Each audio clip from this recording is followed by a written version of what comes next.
What is going on, everybody? The original Mako back with another TCG video and another Echoes of Astra video.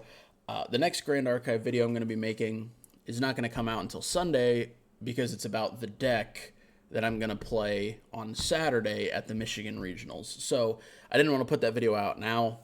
I would rather wait till after the regional to put that out. But anyways, I'm going to be talking about a different deck, one in Echoes of Astra, and talking about how you can play the game right now before it's even on Kickstarter or anything. And it's very simple. A lot of you have probably played on Tabletop Simulator before, but there is a Echoes and an Echoes of Astra Tabletop Simulator mod that is currently out and very nice. It's maintained well. It's very high quality, and we're gonna go ahead and talk about a specific deck that I've been messing around with and having some fun playing. Gonna move the webcam over here. But anyways, this is what the mod looks like when you load in. You load in, you've got some single player areas. You've got the 2 starter decks with some tokens here.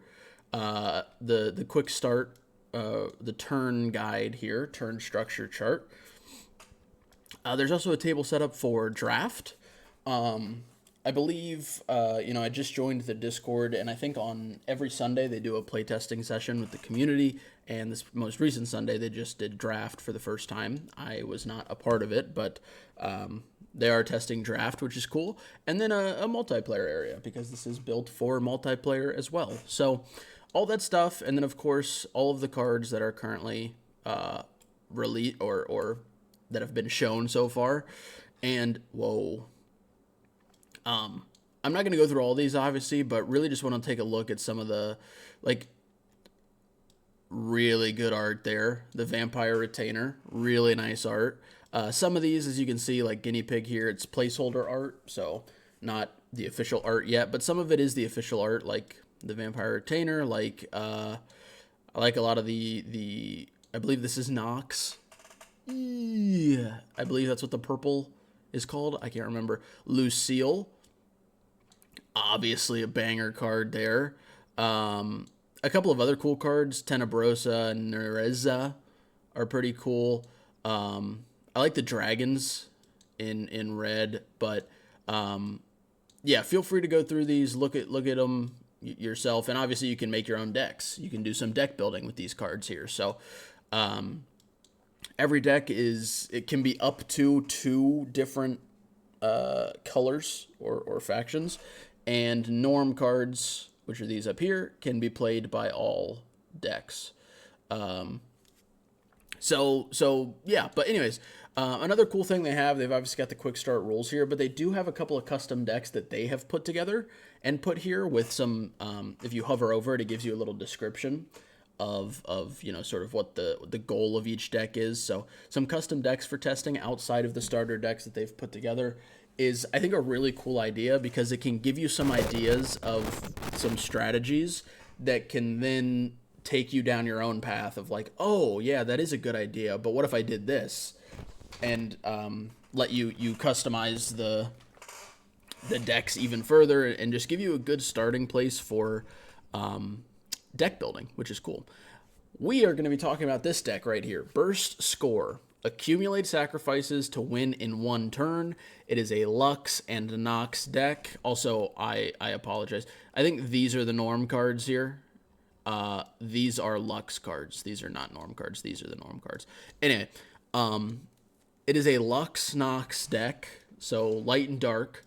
And we're going to be going over it because I think this is a really cool difference between this game and Riftbound that I'm excited about. But I've messed around with this a couple of times, playing some one-on-one games against myself, and I think it's just a really fun deck. So in order to understand the game plan of this deck, you have to know that, unlike in Riftbound, where you score 1 point for holding or 1 point for conquering, in this game you score points in a couple of ways, but a big way is based off of the influence. So at the end of your turn, if you're holding a capture zone, you will get points based on how much influence that unit has there. And you can only have 1 unit per zone. So there are some units that have, well, not in this deck, but there are some units that have multiple You know, they have 2. I think there's even some, like the big dragon here, that's got 3. And the goal is to get to 20 points. Once you get to 20, you win the game. Now, one of the cool, and the reason I was drawn to this is because obviously I love the art on Lucille. But one of the cool things is there's also some other ways to score points, like with Lucille here, the Blood Baroness. So on enter, she creates a 2/2 experiment token with 0 influence, and then when she scores, so you get the point for her score, and on score, you can sacrifice any number of units in your staging area to gain that many victory points, which is such a cool concept. She sacrifices all of her things. So you could score 10, 11 points in one go. And obviously this is kind of your finishing move, if you will. So you want to be able to get at least really close to winning the game here. And obviously with the deck, there's a lot of ways to generate units, and there's a lot of ways to sort of keep your opponent from scoring, because, you know, you don't want all of your units going to the graveyard, so you don't want to be using all of them all of the time in combat, because then you're not going to have any units for Lucille to sacrifice. But there are so many ways for you to, you know, keep your opponents from scoring, or get them off of battlefields, and make sure you still keep your unit number up, which is so cool. So we're going to be talking about it. Demonic Advance, a tactic, which is like a spell. The next unit you play this turn can be played directly into an empty combat zone. If you do, it enters ready. Just a quick way to get some early points on the board, because normally you have to play a unit into your staging zone rested, and then next turn it can go into a combat zone. Emergency Extraction, extremely important. Return target friendly unit or item to its owner's hand. So if you're on a combat zone, you're scoring some early points with Guinea Pig or whatever, and your opponent is going to kill it, you can play Emergency Extraction, get it back to your hand, so that way you don't have, the unit doesn't go to the graveyard, which means you get to play it again, and it can be used for Lucille later. So a really good way to make sure you can feel comfortable scoring, but still have that safety net so you don't lose the unit later. Guinea Pig, it's got its own self-recursion. This card can be played from your graveyard.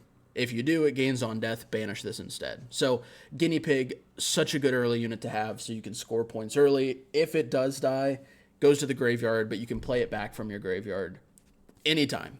For, you know, the turn you want Lucille to go off, you could play it later to, if you really need some extra pressure because your opponent's going super fast, whatever. Really good card, obviously. Fortuna Bank, a territory. Territories can be played on each battlefield, and each person can only have one territory on each. They can also be played face down for 0, and then flipped later for their supply cost. So on flip, you add 3 supply until the end of turn, so 3 resources. Turn end, if a friendly unit controls this zone, you may sacrifice this territory to draw a card. That's just a fantastic card in general. You flip it for 2, and then it adds 3 supply, so you're +1 on resources. And then if you're controlling the zone that it's in, you get to draw a card at the end by sacrificing it. That's a ton of value. Hallowed Sanctum, another territory. Whenever a friendly unit dies in this combat zone, you may return it from the graveyard to its owner's hand.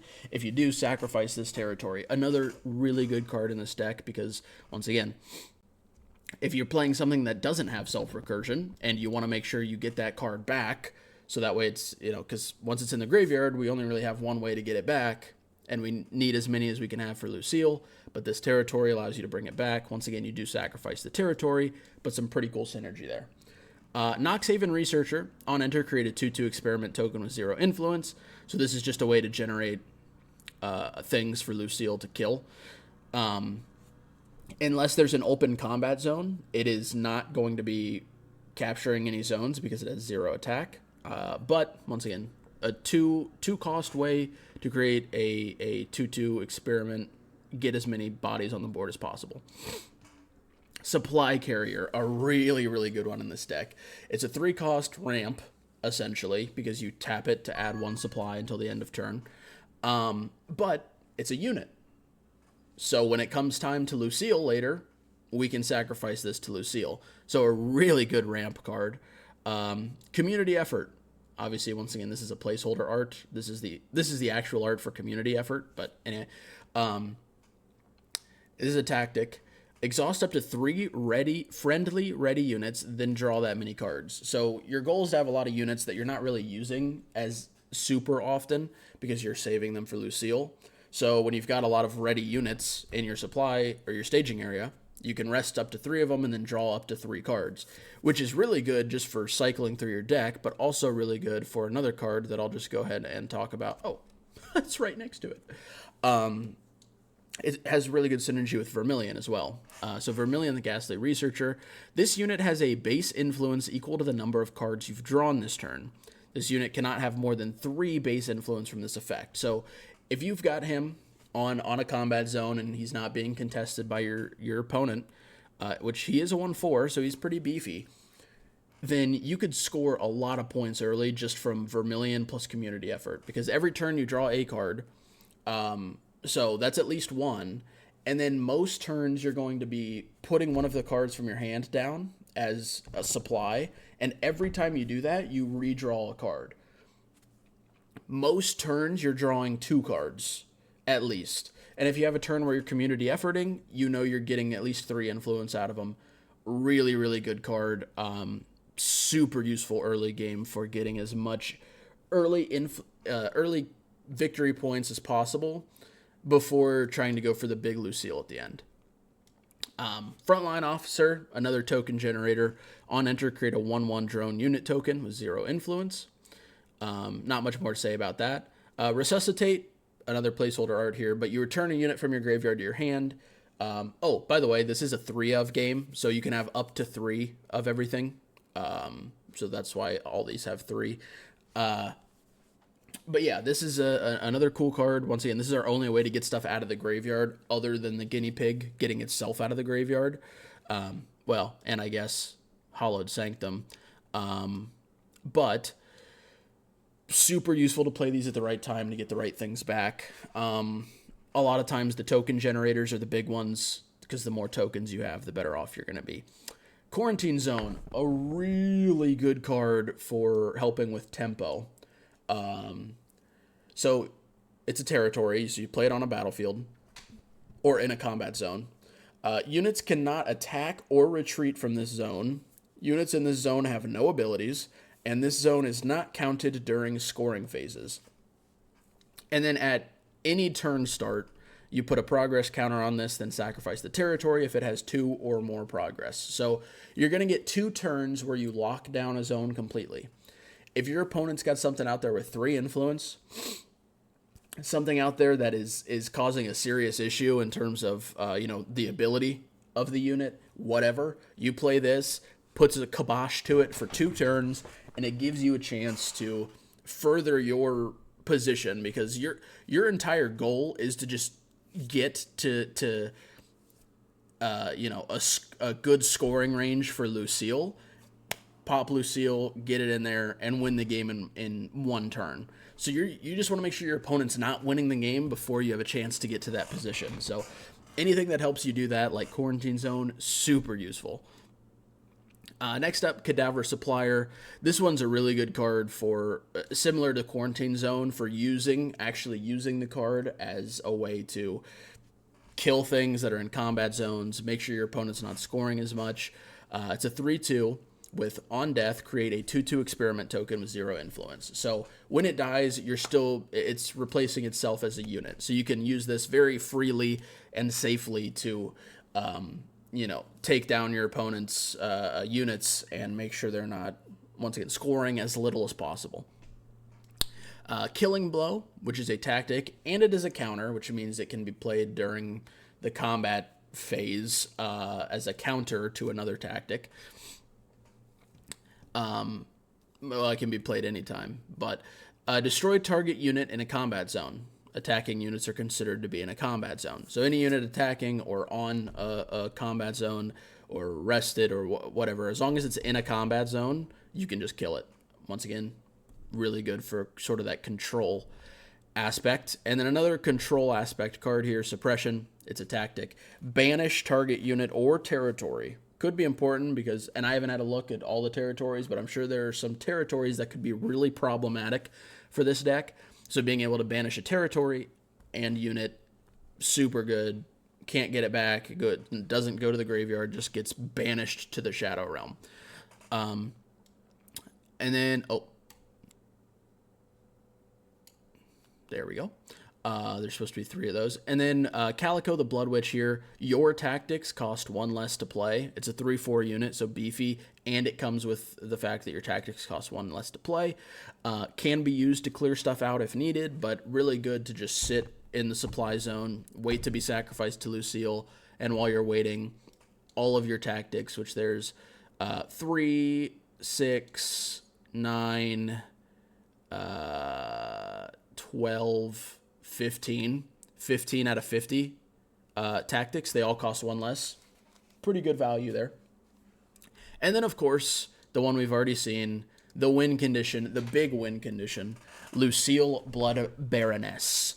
On enter, create a 2/2 experiment token with 0 influence, and then on score, you may sacrifice any number of units in your staging area to gain that many victory points. So, the couple of times I've played this deck, it's been like around 10 that I've been able to get.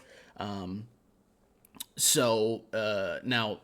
I was maybe playing a little too hard for it sometimes, and I think that's probably a big thing with this deck is knowing when to be greedy on the number versus when you need to actually play your units to stop some pressure, it's going to be a tough thing for me to learn because I just want to see like a 15 coming out of this. But a super cool, alternate win, like not a normal win condition where you're not just scoring points every turn. It's just a one big turn, boom, all of a sudden you're winning the game or you've won the game. So, really cool deck. I've really had a lot of fun doing this one. I haven't had a chance to mess around with all these yet, and I'd like to for sure. And hopefully, maybe I'll get into one of the playtests soon. Well, it's not even like get into. You just have to ask in the Discord, and you can be part of it. And maybe I'll record some of the playtesting because I think they're cool with that. I'd obviously have to check, but definitely very excited about this game. Once again, in 5 days from when this is coming out, this will be going up on Kickstarter, and I'm very excited to cover it once it goes on Kickstarter, so I can, we can go through all the tiers, see what all you can get for backing, but definitely very excited about this game. I think this has a lot of potential, and can't wait to see where they go with it. So let me know what you think. I think this was super interesting. Maybe you guys aren't as excited about it as me, but I thought that was a pretty cool deck to go through. So anyways, like I said, new Grand Archive video will be coming out in 3 days. I'm trying to do a video every 3 days on this channel. There should be a couple of Grand Archive ones coming, but also, well, I guess the next one will be Grand Archive, and then the next one will be Echoes of Astra, because that'll be when the Kickstarter goes live. And then after that, probably a couple more Grand Archive videos, because I'll probably do 2 from the Michigan Regional. Anyway, I digress. Make sure you hit the subscribe button, turn on notifications so you don't miss any of the TCG content coming your way. Check out the main channel if you want to see some gaming stuff. Link is in the description. And check out the Twitch if you want to see some more gaming stuff. Borderlands 4 coming out very soon. Gonna be grinding that game a lot. So, that being said, hopefully you guys have a wonderful rest of your day. I appreciate each and every one of you. Stay safe, stay healthy. I will catch y'all in the next video. Peace.